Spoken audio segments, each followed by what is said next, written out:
Hello and welcome to my daily devotional for Tuesday the 27th of April. We read from Hebrews chapter 8 and verses 3 to 5. For every high priest is appointed to offer both gifts and sacrifices.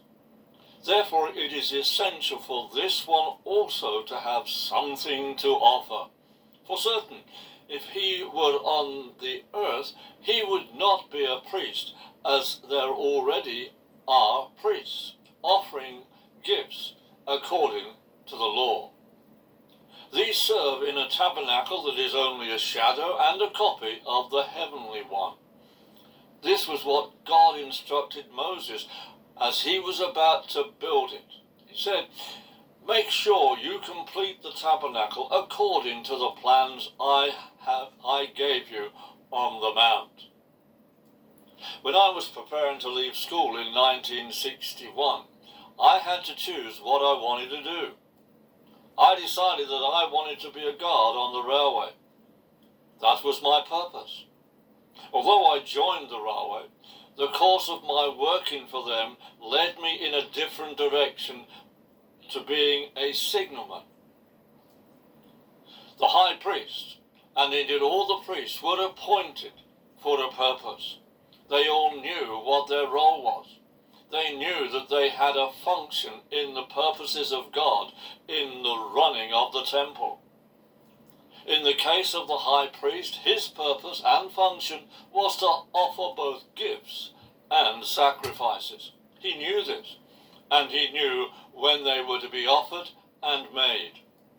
The priest assisted him in this, and there were sacrifices to be offered at various times, and it was the purpose and responsibility of the priest to assist in this.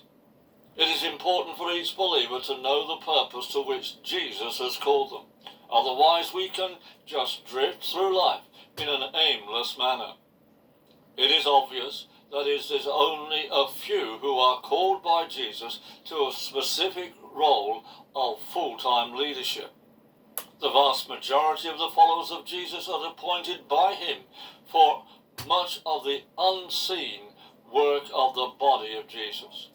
The main purpose is to serve him, and we do this as we serve one another in various capacities.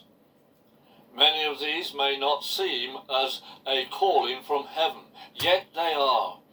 Since every believer in Jesus is appointed to be his priest, the role we have in society is a role of his appointing. Whatever our occupation, it is the channel of our service for honoring Jesus. It may be that we do not have an occupation. This makes us no less an appointed priest to serve Jesus in what sphere he engages us in. Let us appreciate what Peter wrote in 1 Peter chapter 2 and verse 9. "But you are not like that, for you are a chosen people. You are a kingdom of priests, God's holy nation, his very own possession. This is so you can show others the goodness of God, for he called you out of darkness into his wonderful light." Enjoy engaging in God's purpose and calling on your life.